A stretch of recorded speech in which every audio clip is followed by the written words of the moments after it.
Last year, I stood on this stage and told you about my journey back to myself. I was nervous, vulnerable, and dare I say I was scared. But most of all, I was hopeful. Hopeful that by telling my story, maybe someone else will feel less alone in theirs.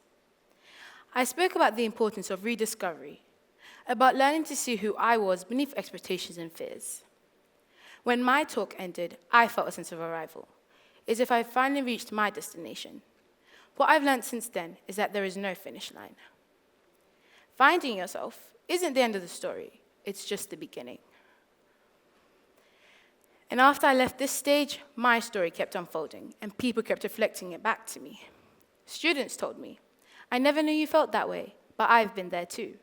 Teachers, mentors, and people I didn't know used me as an example. I realized then that my talk was not just about me, it was about all of us. And the real challenge from there was choosing every single day to live as that person, especially when the world doesn't always make it easy. Over the past year, I faced moments like that. Times when I wondered, did I really change, or was that TEDx talk just a moment of courage I couldn't repeat? Times when I felt myself slipping into old patterns of silence, of doubt, of wanting to fit in instead of stand out.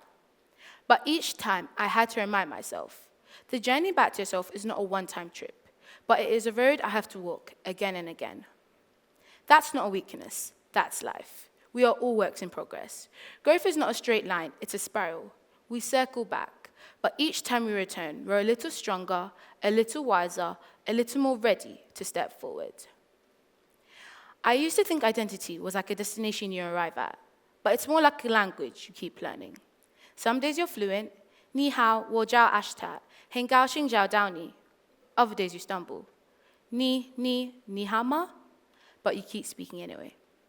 Why does it matter, you might think? Why doesn't it matter? I wonder myself. It matters because we live in a world that loves certainty, labels, categories, and answers. But being human means living in the in-between. And if my experience shows anything, it's that we don't have to have it all figured out. We just have to be brave enough to keep figuring it out. So here's my invitation to you. Don't just ask yourself, who am I? Ask yourself, who am I becoming? Turn to the person next to you and ask them, who are you becoming? Because the journey back to yourself doesn't end on one stage, on one occasion, or even in one moment. It continues.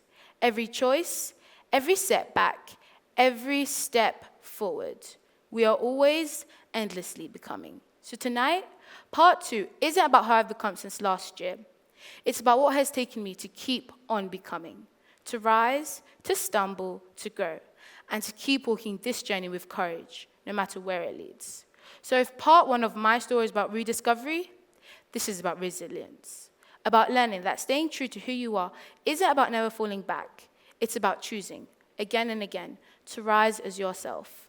And if I can do that, so can you.